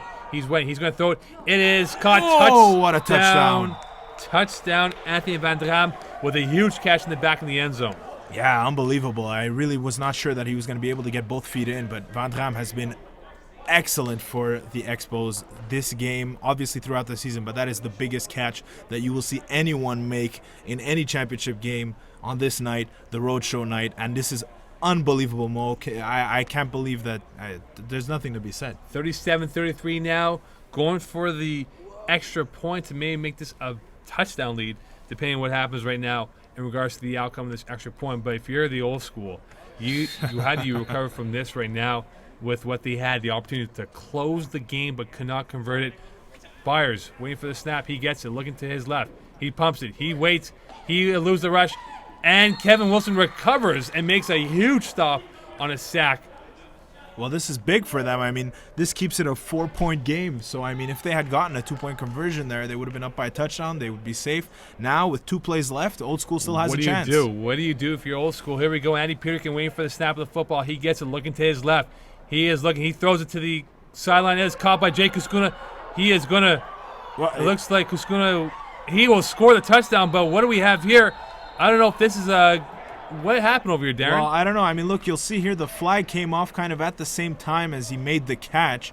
But, I don't know what the referees are going to rule this. Are they going to say that that he deflagged him before he caught the ball? As you see here, even Kuskuna's surprised. Nobody really knows what's going on. He runs into the end zone. I don't know if we're going to see what the call is from the officials here. It's kind of confusing. Well, Robert Robson has his hands up. The Old School encouraged them, Kuskuna, to go into the end zone, and of course the Expos. Well, look, it wasn't whistled dead. We know that. So obviously the smart move is to run in. It looks like it will be a touchdown. Yes, it is. We can see the referees are discussing, and the look on the face of the Expos says it all. Yeah, this is the Expos really not happy about this, and who could blame them? They seem to still be arguing. Unbelievable. And the turn of events that has occurred now for the Old School. The football gods are back in their corner, looks like it, with that huge play. Whether or not that was a deflag, we'll have to look at the replay once more. You can check that out on the post-game show. But now, can the Old School score, and can the Expos recover from this turn of events to score? Just an unbelievable sequence of events, and you see that they're still discussing it. Obviously, the rule is if the second the player touches it, then it's kind of like he's already in possession. So there's a lot of confusion about that. Obviously, players on the Expo sideline are still talking about it with the referees. I don't know when we're going to get this play off, but like I said, if he touches it and then you deflag him, well, it's almost like he already caught it, even if he doesn't have possession. What they want to avoid is the appearance of a guy who kind of bats the ball to himself, Yeah, and that's what it looks like it was. Jeff Beauchesne was trying to signal bobble catch to himself, and whether or not that was clear on the replay, we'll have to look at it again. But again, unbelievable turn of events. The Old School, which had the opportunity to kill off the Expos earlier in the second half, couldn't do so. Turnover and downs. Expos score. Old School get the ball back with 2 plays left, and they score a touchdown, albeit very, very, I guess, questionable. Controversial, I think, is the safe way to say it. I think we'll be talking about this one forever. For years to come, yeah. I think the Expos obviously, pretty unhappy with the sequence of events, and they're still demanding an explanation, and it's understandable. Like I said, the ruling is, it clearly is from their perspective. It's a touchdown. It is confirmed by George Ladder. And the reasoning behind that ruling is that he did touch it. Clearly what the referees are signaling is that they thought that he was deflagged before Kuskuna touched the ball. Yeah. And in which case, then all somebody has to do is touch him, but nobody did. They all stood around and looked at him. The whistle was not blown. So that is clearly a touchdown by those rules. Unfortunately, the one question here, and that's the question the Expos have, is if from the second he touches it, is that not a situation where... And that's something that has to be explained by the referees and the FPF in regards to what has transpired on that play. All right, let's get back to the action over here. Old School now looking to maybe score an extra point, which we probably have no bearing on it. Spike it down. Has absolutely no bearing. Don't even take the risk. Don't waste the energy. You've got the biggest play of your entire season coming up right here. There is 1 play left. The Expos have to go 40 yards and score a touchdown. Hail Mary, essentially. It is going to be a Hail Mary, and I don't know if they're going to have to hope for a pass interference, if they're going to hope... I mean, who do you go to here, Mokan? Yeah, that's a good question. Do you go Jeff Beauchesne, who's been your guy? Do you go to Ricky Martin? Do you go to Anthony Van Dram? Who had the biggest play of the season up till now. We thought that would be the winner. Let's see. It looks like double rush coming up here from the Old School. Going to attack Chad Bars. Yes, it is. Bars waiting patiently. He's going to throw it up. He throws it. Ooh. It is out of bounds. So that's it. Old School's got it. Old School is going to win this. Congratulations to the Old School, but it looks like... Now, well, you know what we're seeing? You're not seeing from the replay, but there is a flag on the play, and unbelievably, it looks like that is going to be a flag for running into the quarterback. Unbelievable. The Old School players can't believe it. This topsy-turvy game will not stop switching sides, and it looks like the Expos are going to get some yards, and they're going to get one more chance to try and come back and win this game. Unbelievable. One more reprieve up the sleeves of the Expos, as they will get one chance on a pass interference. Well, roughly the quarterback. My apologies. I guess running into the quarterback, he didn't get tossed from the game or anything, but here we go. All right, one more play pending penalty. If there's another one coming up here. On this night, who knows? Bars looking to his rolling to his left, going. He's going to throw it to the corner of the end zone. It is batted down. Game over. Congratulations to the Old School on winning their first ever title over the Expos.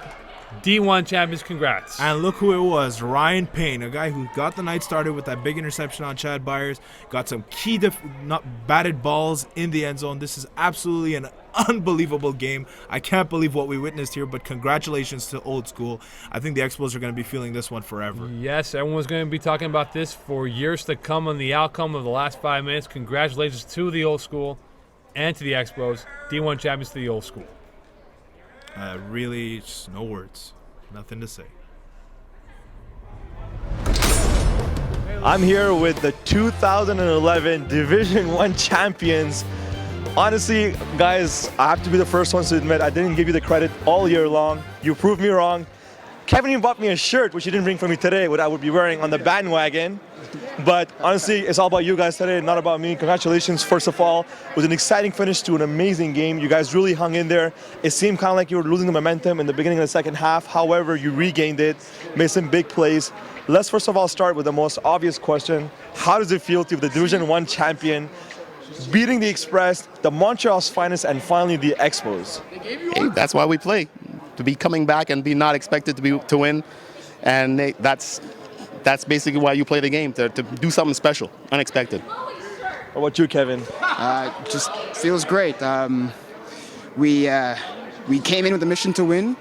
It was tough at times. I'll be the first one to tell you that there were some points in the season where we were questioning how we're going to be able to get to the finals. But we buckled down about midway through, had a big win against the Rainmakers, and then at that point we were just like, you know what? We're in the finals. That was our mission. We were in the finals. If we didn't get to the finals, it wouldn't have been. It would have been a big travesty if we didn't get to the finals. We got to the finals, played a heck of a game against the Expos. Came down to a couple plays at the end. We left some plays on the table and controversial play at the end, but we pulled it through. You know, they had two chances to score, and we were able to suck it up and preserve the win. Now, talk about, as a quarterback, it's always tough, when some of the receivers don't get the balls. Towards the end of the game, you threw a nice ball to Shane Williams. We thought this is the end of the game. Ends up being a drop. Talk about going in yourself as a quarterback. What's going through your mind now thinking, wow, now we're coming close to a fourth down. We have to get this going. And then, of course, the immaculate conception, as people say, or whatever you want to call it, the play that happened. But at that point when he drops, what's going through your mind? Forget it. Next. That's all. Next. We got one more down for a first down. Next. That's all. Just keep playing. You cannot. You're playing long enough. You cannot get caught up with, we dropped it and now we're going to sag our heads. And no, keep going. You never know what's going to happen, as we saw. Even to the last two plays, I was still like, yeah, we got 2 plays. Let's go. Now, a couple more questions, guys. I'll let you go celebrate with your teammates. I'm not sure you're going back with them, but let's start with you, Kevin. Now, in terms of the team Old School, you guys put it together. Like you said, you didn't know how we do it at the beginning, but you said if you didn't make it to the finals, it would be a travesty. Not having won the finals, do you foresee yourself coming back the same team next year? Like, how do you see it happening right now? I really don't know. Like I said prior to this, getting our guys to come out, because like I said, we use this indoor season as a training for the outdoor season, and getting our full team to come out on weekends, on Saturday nights, Sunday nights is a little tough. We struggled with our roster all year, but at this point here, I really don't know. I really don't know. I really don't know. Good job, yes, Teddy. Good job. And we have Teddy Fournette as well. Good job. Yeah, I got to get some more airtime. Good job. You know what I mean? I want to say, Mom, I'm sorry. I'm happy you weren't rushing. I was happy you were rushing. Yeah, well, I had to take somebody out the game. I mean, how many balls did Robbie catch when I was on him? Oh. I don't know. I'm just joking. All right, no problem. Good job, boys. Thanks, Teddy. One more question to you, Andy. Now, we're talking about Kevin, is a good part of the offense. We have Shane Williams, we have Winnie Golano. But talk about some of the players that maybe don't get enough credit on the web, for myself and my article. Just guys that are role players, that are doing a really good job for you. And let's say if your first or second read is not there, these are the guys that bail you out in crucial situations. Hey, man of the hour, Jake Skool. He's there on the sideline. He's giving Kevin a blow. He's the backside guy, but I don't know how many big last catches he's made over the last 3 games. He hasn't been getting the ball frequently, but it's always been in the end zone or something close to a first down, a big play when we need it. So, hey, he's one of them. Generally, overall, we didn't have that many players, so we could just say it's the whole team. Everybody played last 3 weeks. It's just been balls out. Don't worry about it. Let's keep going. We're all experienced guys. We've all played, 1,000 games, so it was just, let's just go out and play. We know how we can play. And step up to the plate when it's time. That was it. Usually when you look at NFL teams or NHL teams or other professional sports, I guess they're going to Disneyland. So are you guys going anywhere special? Maybe to Laurent or something in Canada's Wonderland? Get a beer. And maybe go to Andy's hot tub. It's not ready yet, I'll tell you that much. Just you guys alone, or? No. We'll take a bunch of people. That's the problem with our team. It's all men with kids. Well, we're getting to be more men with kids, that's for sure. So, yeah, it's tough to get out late at night. So. Well, honestly, guys, again, like I said, I've never been more happy to be proven wrong. A team with character all year long. You guys you really hung in there. You stuck it out. Big 3 wins in the playoffs, like I said, Andy, well-deserved MVP. No interceptions, no sacks in the playoffs, which is huge for your team. and enjoy your championship, guys. Again, congratulations. All right, thanks a lot. Thanks, man. Old school bandwagon. Yes, I want that T-shirt. You're the first and the only old school bandwagon jumper on it. There you go. I'll wear that T-shirt proudly for next year with my name in the back. Now with these guys' championship they won. Now we're going to with Mo and Darren for the last remarks of the Division 1 season in 2011. Welcome back to the D1 postgame show. A fantastic finish, albeit quite controversial finish, if I can use that word, as the Old School winning 39-37 over the Expos in a well-played game. However, it's the end of the game that will be the most talked about for years to come with the D1 finish that we had. First, let me start with you, Ray Stawar. Your overall thoughts, we'll get to the play after I get Darren's thoughts, but your overall thoughts on how this game played out. Were you surprised that the Expos couldn't make a stop early on to maybe take the hammer? Well, I think it's more giving credit to Andy Peterkin for managing the ball well. And again, like I said, the Old School defense has been coming up big for them all season long. And you saw Ryan Payne in the beginning of the game take the ball from Chad Byers as an interception. And that really kind of turned the tables for the Expos, where they had to play catch up all game long. Where they were down by 2 scores, they would score down by 1. Down by 2 scores, score down by 1. So that was the theme for most of the game. And towards the end, you saw the Expos, they were kind of getting their lives and their legs back. But I think you have to really give the attention of this to Old School and Andy Peterkin for managing the ball really well. All right, Darren, let's get your thoughts on this game. It was a well-played game. Let's not discredit that first and foremost. But overall, looking at this game in hindsight, what made the Old School better than the Expos on this night? You know, I have to agree with Rehan that Andy Peterkin's play was a huge part of it. Look, this guy has not made a mistake all playoffs. No sacks, no interceptions. To do that in any division is exceptional. To do it in Division 1 is not believable to me. This guy was in control, complete command, and until the end, when suddenly the Expos kind of got this brief resurgence, the only mistake the Old School made the entire game was just opening that door one crack, and of course Shane Williams' drop in the end zone kind of didn't help either. But I think that they were completely full value for the game. I think they played excellent football. The quality we saw in this game was very impressive on both sides of the ball. But it's just they were in complete command and control. They didn't let up. They didn't make any mistakes. That's what you got to do in D1 to win the championship. Play mistake-free football. That's what they did. All right, and for those out there who are curious to know, which you'll see in the play-by-play, which Darren and I will have just completed right now, the one play that will come up in question, which I will definitely discuss with you guys right now, was the catch. Now, was it a catch and a tackle, deflag in this case, or was it just a deflag prior to the catch? We'll never know in regards to what the exact ruling was. Unfortunately for this, what had transpired, for the Expos' sake, they thought it was a deflag at the same time as the catch. But for the Old School sake, they won this football game on a game-winning touchdown here. Ray Stawar, from your vantage point, what did you think it was? Was it simultaneously that we saw the catch and deflagging happen, or was deflag happening before the catch? I think, like you said, it's a tough call. We'll probably never get an accurate answer to that question. I think the word you want to use in this situation, it was unfortunate that a Division 1 game had that kind of a controversy around it.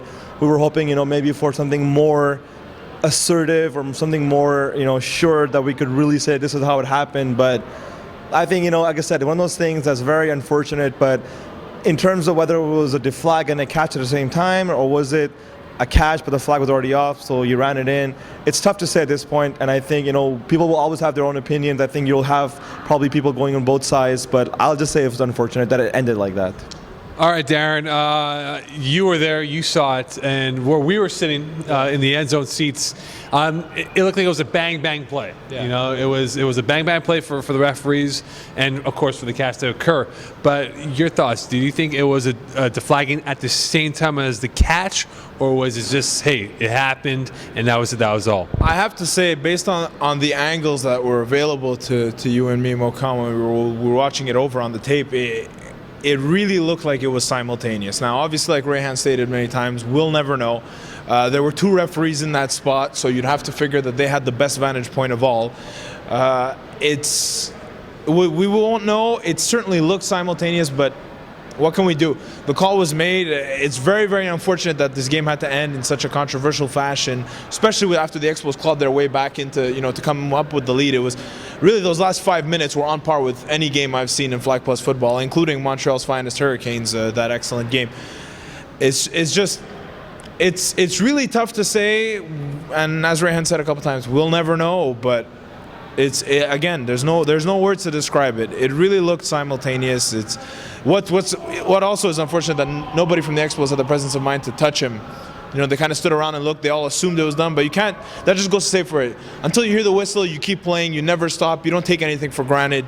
You follow through on the play, and I guess sometimes it takes a D1 final for that to remind everyone of it.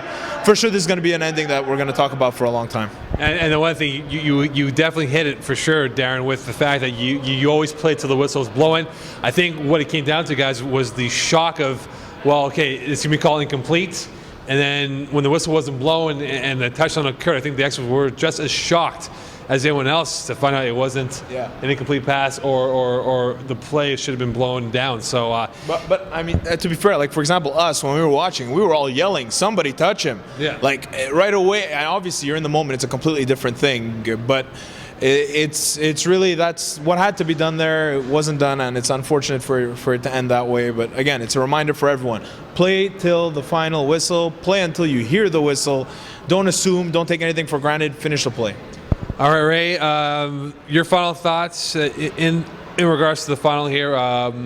What has to happen now? I mean, of course, we assume the Old School will be back next year to defend their winter title, and we hope and we assume the Expos will be back to vie for another chance here to win a D1 title. I mean, 2 years in a row to lose for the Expos is a bitter pill, especially for tonight's matchup. Well, like we just mentioned, the way it ended, I'm sure, they can go back. They might want to change a few things. I think right off the bat, they kind of got the wind knocked out of them for the interception. So, but Expos, they kind of remind me of the Wolfpack. They kind of start slow, they make it to a run at the end, and they go to the finals 2 years in a row, but lose 2 years in a row. So it's really, again, I'm sure, a very, very bitter pill to swallow for them tonight. But I think a team like Expos, last year, a bunch of guys put together. This year, Chad kind of, got familiar faces from his outdoor team, so it worked out well for them.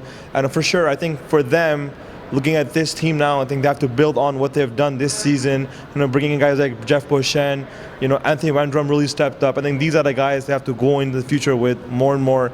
And I think that's for the Old School.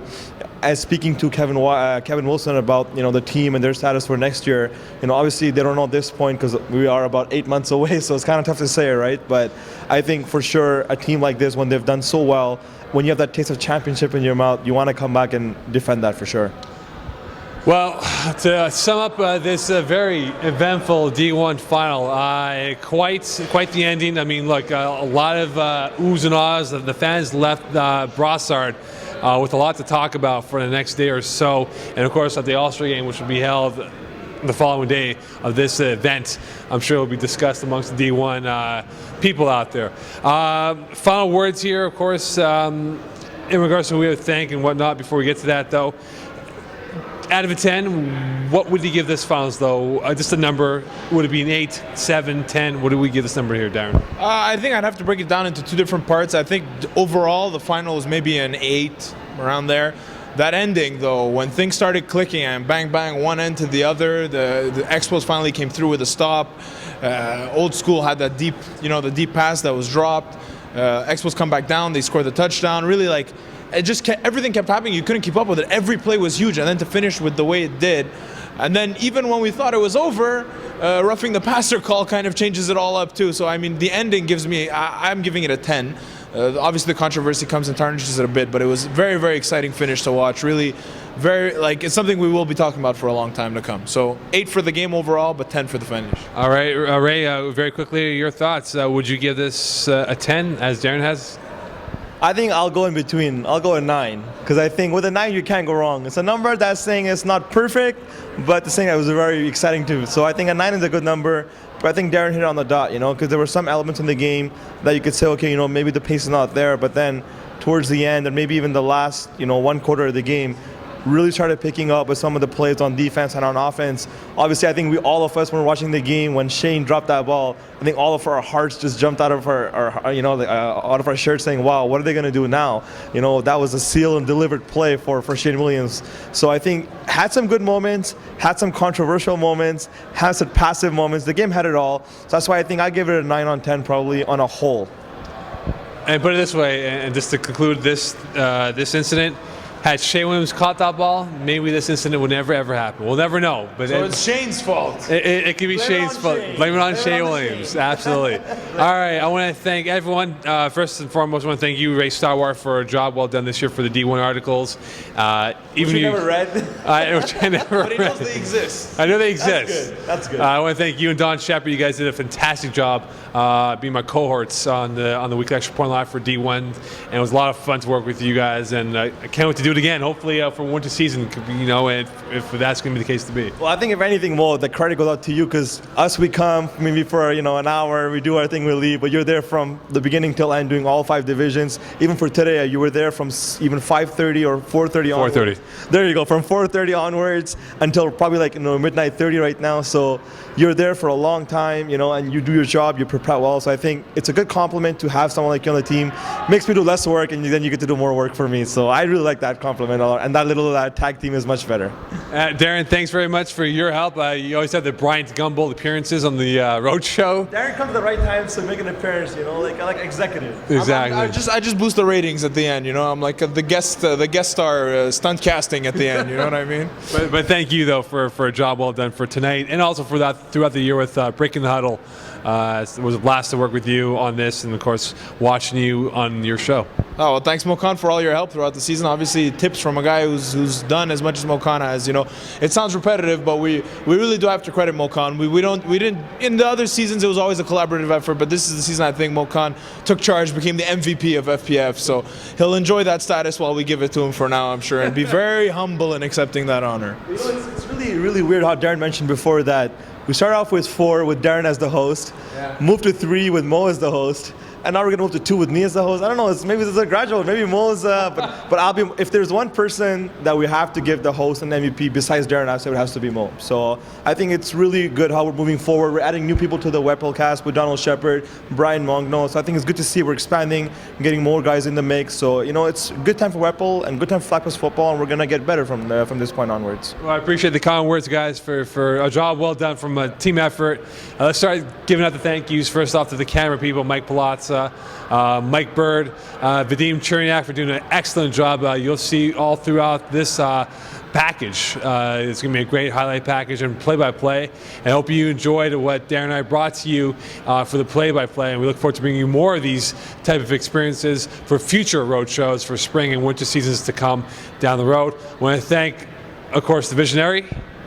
The visionary Robert Campana, yes, we name him all the time, but he's obviously the driving force behind all this. He lets us do what we do, and we enjoy it. We hope you guys enjoy it too, and as long as he keeps letting us run with the ball, we will do so and hopefully bring you the best stuff we can. And thank you to Ray Star Wars hats. By the way, I don't know. Yeah, I was hoping you guys didn't pick up on it. It's been like 10 minutes we're doing this, and I went from a nice, cultural hat to a nice stylish hat to making sure that I can mix it up a little bit, So I thought I'd mix it up from half to the other half to show that, someone like me can really, be a bit trendy out there. So I think if the visionary was here, the fingers will be rolling out. So without further ado, guys, honestly. Without further ado, I want to thank everyone out there who tuned into the D1 episodes, read Razor articles, all throughout the season. It was a blast during the winter year. We hope to see you for Spring League if that is the case. But if not, then we'll see you in 8 months' time for the D1 season again, which will begin January 2012, which isn't too far away. Without further ado, the magic words, please, Darren. All right, well, that's it from us here at the Weekly Extra Point Live Roadshow Division 1 edition. We will see you here in the spring or in the winter, but until then. Good night, Weekly Extra Point Live followers, D1 followers, FPF community. We'll see you May 22nd for spring season. May 16th. Whatever. We the best. Watch me not stop though.